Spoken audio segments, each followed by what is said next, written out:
अस्सलामुअलैकुम। नवे जमात की केमिस्ट्री की दिलचस्प दुनिया में खुशामदीद। आइए मादा और उसके राज समझते हैं। कभी सोचा है कि एटम के अंदर आखिर होता क्या है? एक जमाने में ना ये कायनात के सबसे बड़े राजों में से एक था। लेकिन फिर आए नील्स बोहर और उनके एक इनकलाबी मॉडल ने इस छोटी सी नन्ही मुन्नी दुनिया को समझने का हमारा पूरा नजरिया ही बदल कर रख दिया। तो चलें देखते हैं ये सब कैसे हुआ। तो इस सफ़र में हम सबसे पहले देखेंगे कि एटम की एक बिल्कुल नई तस्वीर कैसी नज़र आती है। फिर हम ये जानेंगे कि इलेक्ट्रॉन असल में रहते कहाँ हैं, उनकी एनर्जी कैसे तरतीब दी गई है, और हाँ, एक शेल में कितने इलेक्ट्रॉन फिट हो सकते हैं। और आखिर में हम ये भी देखेंगे कि ये मॉडल आज की जदीद साइंस के सामने कहाँ खड़ा है। अच्छा, तो सबसे पहली बात, बोर के मॉडल की आखिर ज़रूरत ही क्यों पेश आई? बात यह है कि उस वक्त साइंसदानों के जहनों में एक बहुत बड़ा सवाल घूम रहा था। और वो सवाल ये था कि एटम के अंदर इलेक्ट्रॉन्स आखिर रहते कहाँ हैं? क्या वो बस यूं ही किसी उसूल के बगैर शहद की मक्खियों के छत्ते की तरह भनभनाते रहते हैं?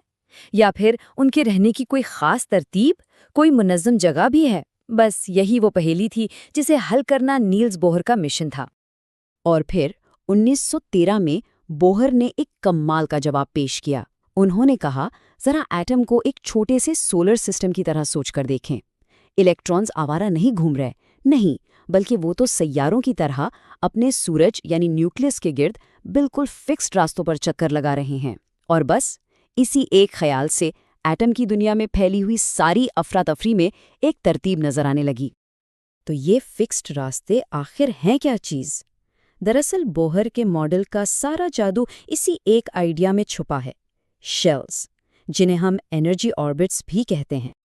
ये तस्वीर बोहर के मॉडल का बिल्कुल दिल है। देखें, बीच में न्यूक्लियस है और इसके इर्द गिर्द ये जो दायरे नजर आ रहे हैं ना, यही वो रास्ते हैं जिन्हें शेल्स कहा जाता है।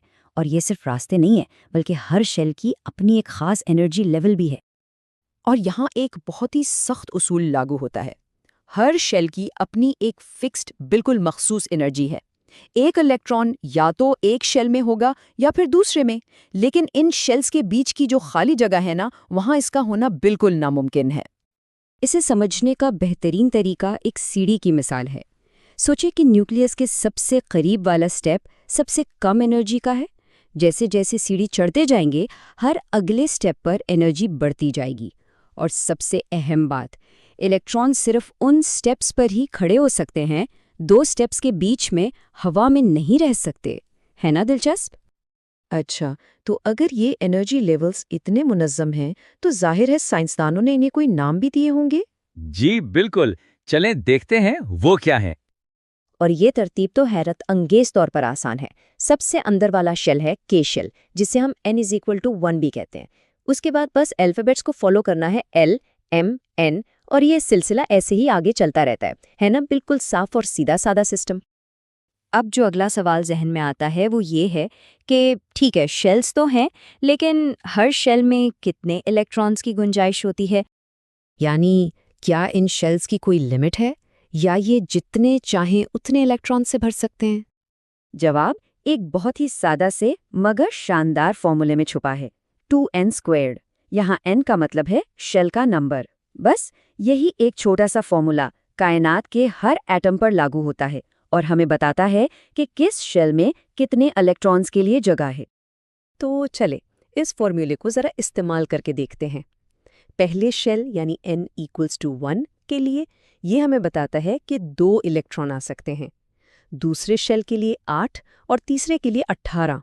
कोई अंदाज़ा नहीं, कोई कंफ्यूजन नहीं, बल्कि एक बिल्कुल वाज़ेह रियाजी का उसूल जो एटम की पूरी साख्त को कंट्रोल करता है। लेकिन कहानी यहाँ ख़त्म नहीं होती। एटम की दुनिया में हमेशा एक और गहरी लेयर होती है।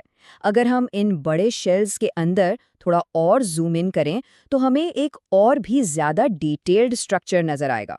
ये जो बड़े शेल्स हैं ना, ये खुद भी छोटे छोटे ऑर्बिट से मिलकर बनते हैं, जिन्हें सब शेल्स कहते हैं। इसको ऐसे समझें जैसे एक बड़ी बिल्डिंग में मुख्तलिफ फ्लोर्स हों और हर फ्लोर पर अलग अलग कमरे बने हों। और यहाँ भी एक बड़ा दिलचस्प पैटर्न है। किसी भी शेल में सब शेल्स की तादाद उसके शेल नंबर n के बराबर ही होती है। यानी पहला शेल तो एक सब शेल, दूसरा शेल तो 2 सब शेल्स, तीसरा शेल तो 3, और ये सिलसिला इसी तरह आगे चलता जाता है। कितना आसान है। और हर किस्म के सब शेल की अपनी एक फिक्स्ड कैपेसिटी होती है। जैसे एस सब शेल में 2, पी में 6 और डी में 10 इलेक्ट्रॉन समा सकते हैं। और जब हम इन सब शेल्स की कैपेसिटी को जमा करते हैं ना, तो हमें पूरे शेल की टोटल कैपेसिटी मिल जाती है। तो सवाल ये है कि क्या बोहर का मॉडल आज भी 100% दुरुस्त माना जाता है? चलिए देखते हैं कि आज की मॉडर्न साइंस इस बारे में क्या कहती है। देखें, बोहर का मॉडल एक बहुत ही अहम, एक इनकलाबी कदम था, इसमें कोई शक नहीं। लेकिन आज क्वांटम मैकेनिक्स हमें एक थोड़ी अजीब तस्वीर दिखाती है। आज की थ्योरी के मुताबिक इलेक्ट्रॉन सैयारों की तरह साफ सुथरे रास्तों पर नहीं चलते, बल्कि वो न्यूक्लियस के गिर्द प्रोबेबिलिटी क्लाउड्स यानी इम्कानात के बादलों की तरह मौजूद होते हैं। हम ये नहीं बता सकते कि एक इलेक्ट्रॉन इस वक्त कहाँ है, हम सिर्फ ये बता सकते हैं कि उसके कहाँ होने का इम्कान सबसे ज़्यादा है। और यही शेल्स और सब शेल्स का पूरा सिस्टम है जो ये तय करता है कि कोई एटम कितना बड़ा या छोटा होगा। मिसाल के तौर पर सीजियम का एटम ले लें, जिसमें बहुत सारे शेल्स होते हैं। ये हीलियम के छोटे से एटम से तकरीबन 9 गुना बड़ा है। ये एक ज़बरदस्त मिसाल है कि कैसे एक ही बुनियादी उसूल कायनात में इतनी वैरायटी पैदा करता है। और आखिर में एक सवाल जो सोचने पर मजबूर कर देता है। बोहर के मॉडल से लेकर आज की मॉडर्न थ्योरी तक एक बात तो साफ है कि एटम का ज़्यादातर हिस्सा खाली जगह है। तो अगर ऐसा है, तो फिर हम और हमारे इर्द गिर्द की हर ठोस चीज़ असल में किस चीज़ से बनी है? ये सवाल हमें मादे की अजीब और बहुत ही दिलचस्प नेचर पर गौर करने की दावत देता है। Join us and register now for online transformation.